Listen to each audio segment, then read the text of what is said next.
Amén, amén. Dios es bueno. Pueden tomar asiento. Le quiero dar gracias al grupo de alabanza por ayudarlo a entrar a la presencia de Dios.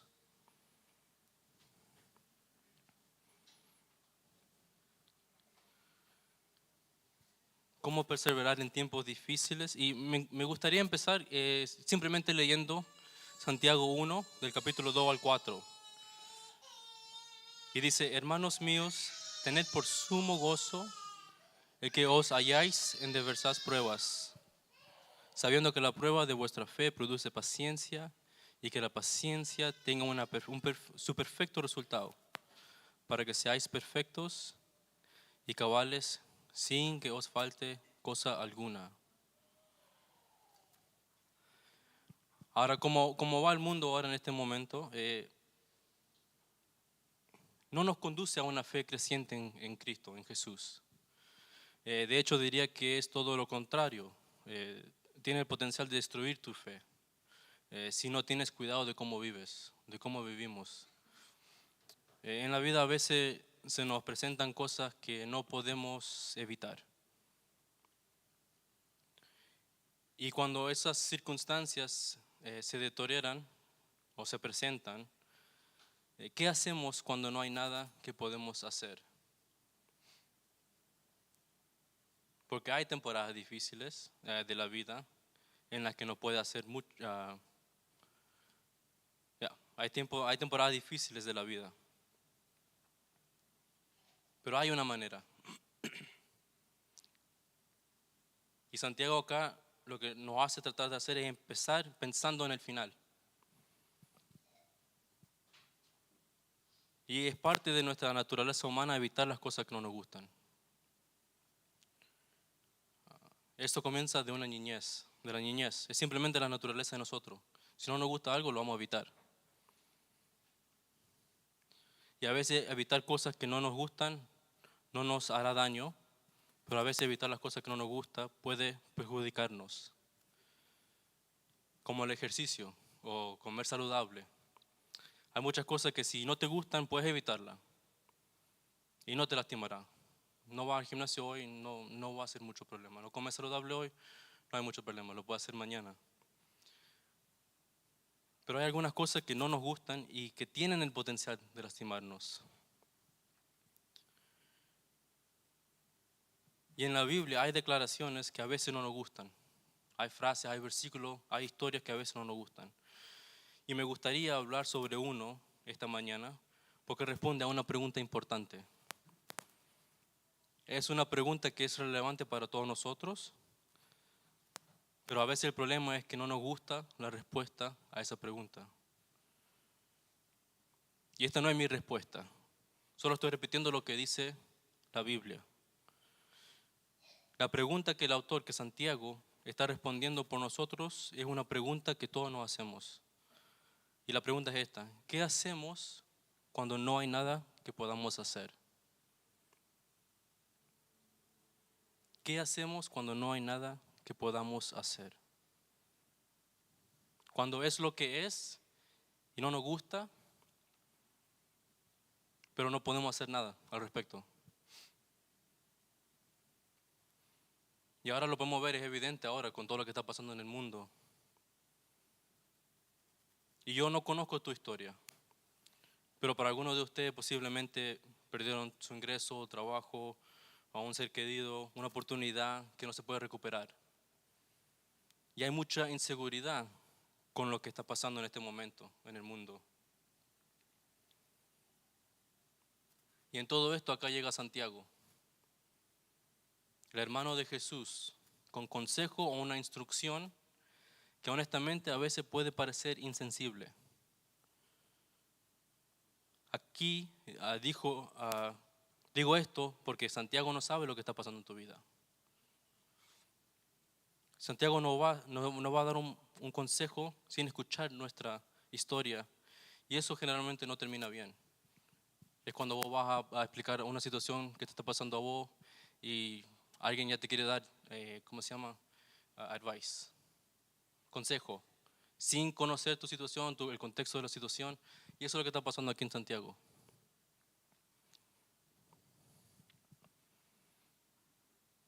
Santiago nos va a dar un consejo sin escuchar nuestra historia. Y es como cuando leemos en el Nuevo Testamento donde Jesús dice, no te preocupes por el mañana. Y hay días que vos querés levantar la mano y decir, espera un minuto, déjame decirte lo que me va a pasar mañana. Y luego dime que no me preocupe de mañana.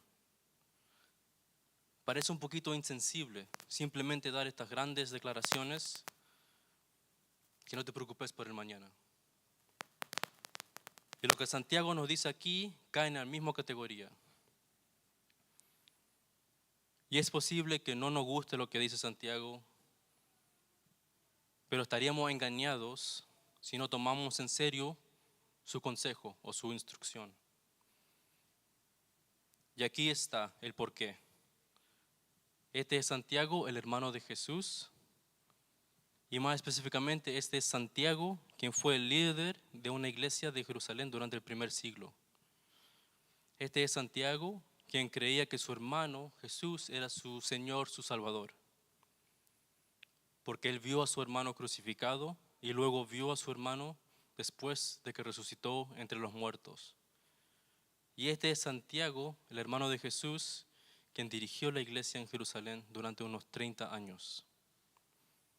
Dirigió la iglesia en Jerusalén durante unos 30 años después de la resurrección de Jesús. Él creía que su hermano era su Señor durante toda su vida. Y mientras estaba en Jerusalén dirigiendo la iglesia local, las cosas no iban bien. Durante esos 30 años, recuerde que la iglesia en Jerusalén era principalmente judía. Entonces estos judíos que habían elegido seguir a Jesús serían considerados blasfemos en la actualidad. Ellos fueron considerados blasfemos, fueron apartados de la sociedad, fueron expulsados del templo. Eran pobres, no tenían el apoyo del templo.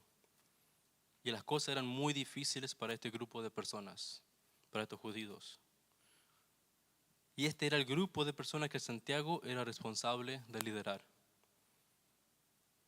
De hecho, las cosas estaban tan mal en Jerusalén para los seguidores de Jesús que el apóstol Pablo viajaba por el borde del Mediterráneo recolectando dinero de los seguidores gentiles de Jesús para llevarlo de regreso a Jerusalén para ayudar a los cristianos porque estaban tan empobrecidos porque habían decidido seguir a Jesús.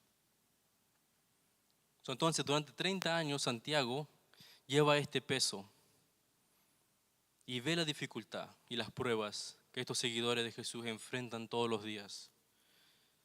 Y esto es lo que le da credibilidad. Santiago estaba rodeado y era responsable de una comunidad en crisis.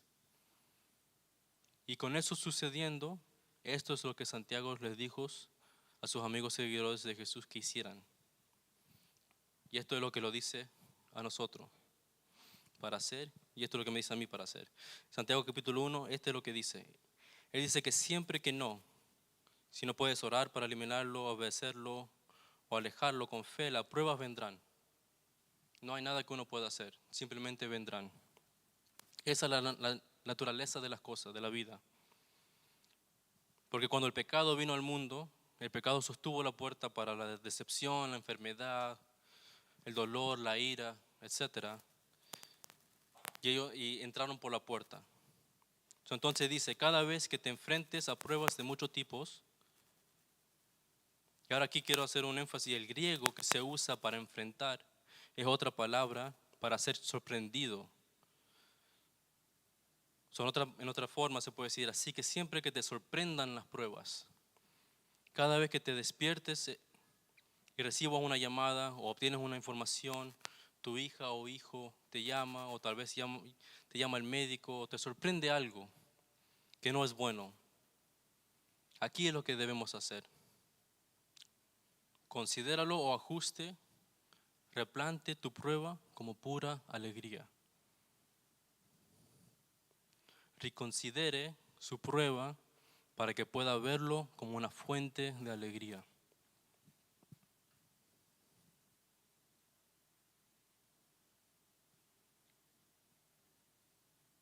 Ahora, bueno, esto no soy yo que lo está diciendo, pero Santiago, él dice que reconsideres tu prueba para que puedas ver, para que la puedas ver como una fuente de alegría. Y ahora una pregunta común puede ser, ¿cómo puede decir que esto cómo puede decir esto si uno no conoce las circunstancias de nuestras vidas? Algo terrible puede estar pasando y uno lo tiene que ver como alegría. Es difícil. Ni siquiera has escuchado nuestra historia, ni siquiera has escuchado tu historia. Y te está diciendo que tomes tu prueba como una fuente de alegría. Y no importa por lo que esté pasando, no importa cuál sea su prueba, quiero que dé un paso atrás y quiero que la replante hasta el punto en que pueda encontrar la alegría en medio de tu prueba. Eso es lo que dice Santiago. ¿Y cómo puede decir algo así? Dice, porque hay algo que sabes, y dice que hay algo que sabes que has perdido de vista porque está en medio de una prueba. Y cuando uno está en medio de una prueba es difícil mantener el enfoque. Por supuesto uno va a perder la vista, va a perder el enfoque. Él dice, porque sabes que cuando te detienes a pensar en ello, cuando haces una pausa lo suficiente para recuperar el aliento, cuando eres capaz de ver más allá de tu circunstancia inmediata, dice, esto es lo que vas a recordar, lo que vas a descubrir. Porque sabes que la prueba de tu fe, ¿y qué es lo que es una prueba? La prueba de tu fe, ¿qué es lo que es una prueba? Significa que voy a hacer algo para asegurarme de que lo que sea que esté probando sea auténtico y real. La prueba es el proceso que se utiliza para determinar la autenticidad de algo.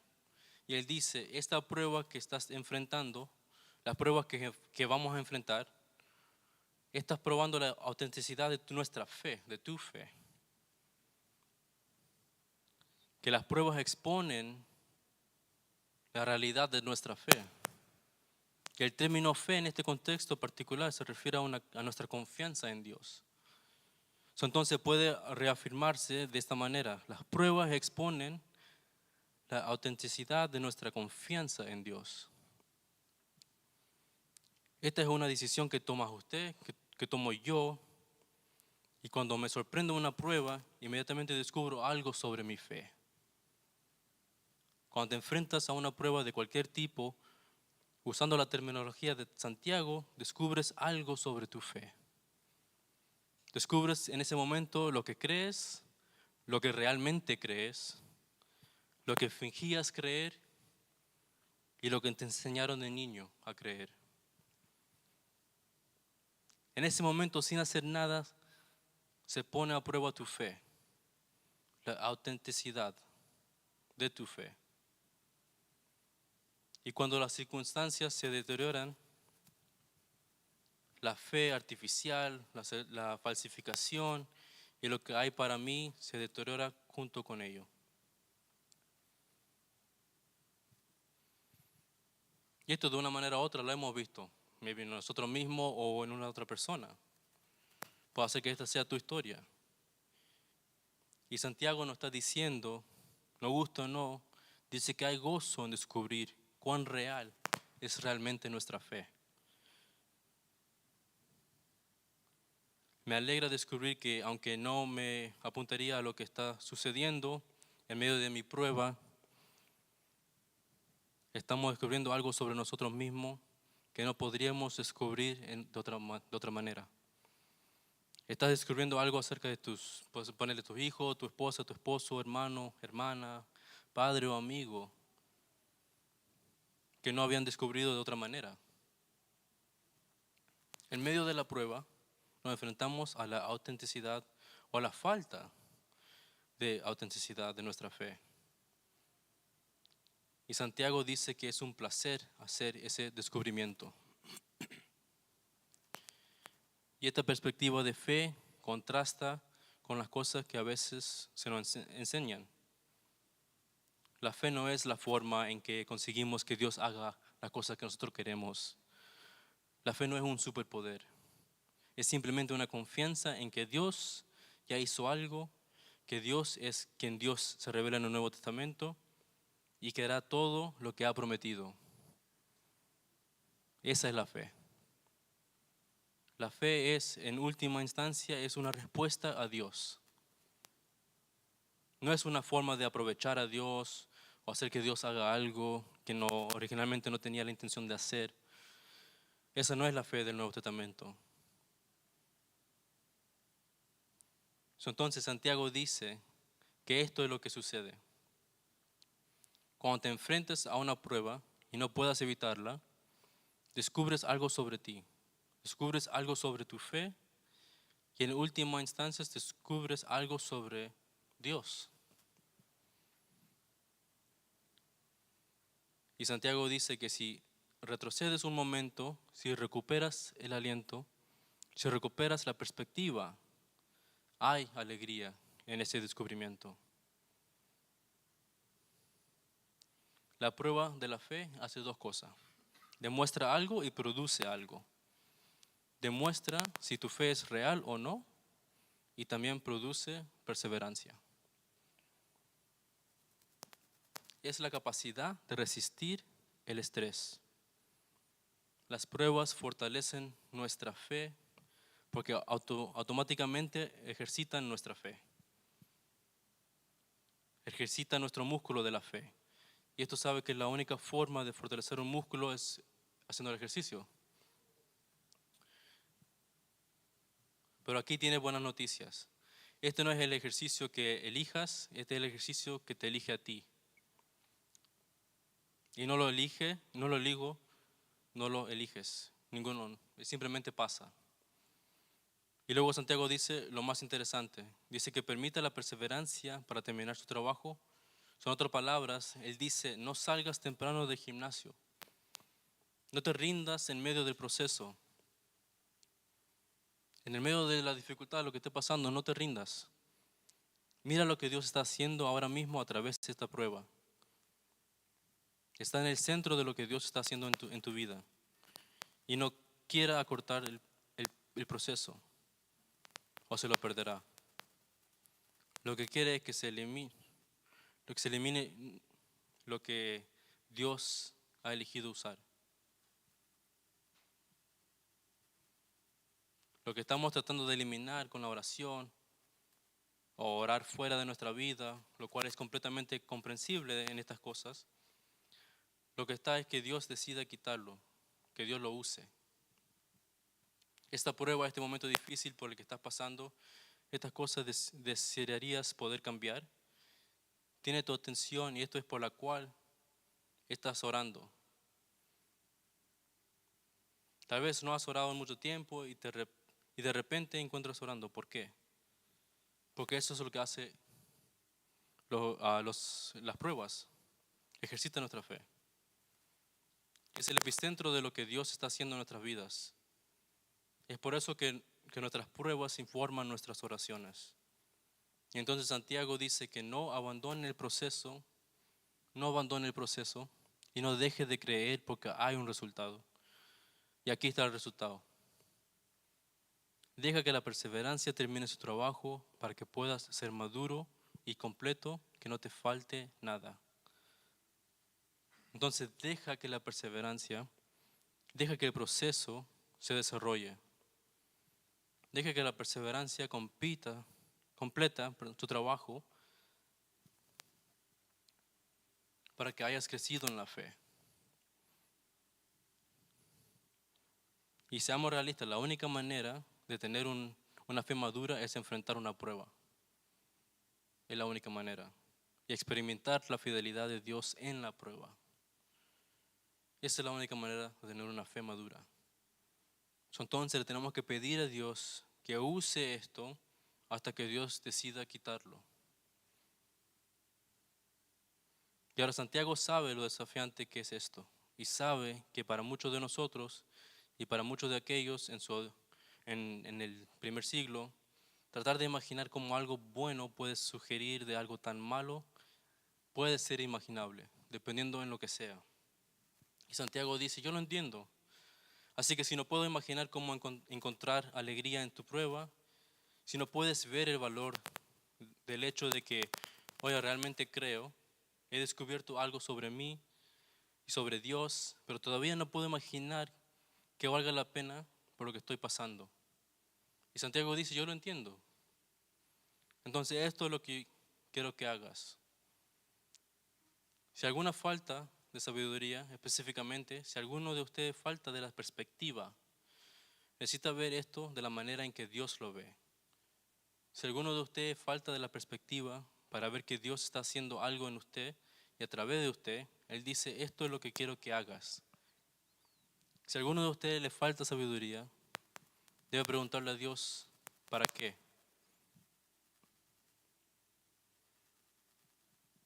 Hay que preguntarle a Dios que Él nos dé sabiduría. Y Él te lo dará generosamente sin criticarlo. De hecho, te lo entregará. Y ahora aquí está el problema. Cuando estoy pasando por un momento difícil, yo no quiero sabiduría. Yo quiero alivio. Pero Santiago dice, mira, yo lo entiendo. Pero si quieres que Dios elija por lo que estás pasando y estás teniendo dificultad para ver que hay algo bueno que pueda surgir de esto, Él dice, apóyate en Él y pídele a Dios sabiduría. Esta es una oración que Dios siempre responderá. Uno simplemente puede decir, Dios, dame tus ojos para ver esto de la manera en que tú lo ves. Dame tus ojos para verme a mí, a mis amigos, a mi familia, a mi situación laboral, a mis finanzas, como vos lo ves. Dame sabiduría para ver como tú ves. Y la prueba de tu fe se demostrará que tu fe es real, que Dios es fiel y en última tendrás una fe más fuerte. Y Él dice, no salgas temprano. Deja que la perseverancia termine su trabajo. No salgas temprano, para que seas maduro y completo y no te falte nada. Pasa por el proceso. Pero si llegas al punto en lo que ya no lo puedes hacer, si llegas al punto en que estás pensando, Dios, si eres real, tienes que demostrarme tu amor por mí. Tengo que escuchar algo, tengo que saber algo, tengo que ver algo que no puedo ver. Él dice, en esos momentos no te rindas. Quiero que le pidamos sabiduría a Dios, Él dice. Y si a alguno de ustedes falta sabiduría, la perspectiva que necesita para superar esto, debe pedirle a Dios que da generosamente a todos sin encontrar falta y se la dará a usted. Y con esto voy terminando.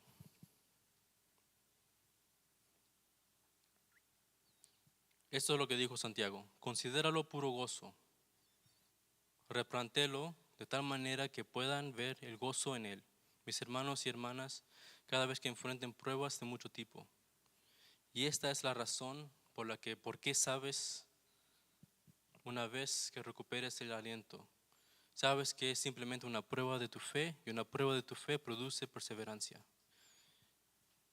Y si lo dejas, deja que la perseverancia termine su trabajo para que seas maduro y completo y no te falte de nada. Pero si no estás seguro, si puedes llegar, si alguno de ustedes carece de sabiduría o perspectiva, debe pedirle a Dios que da generosamente a todos sin encontrar falta y se la dará a usted. Incline su rostro.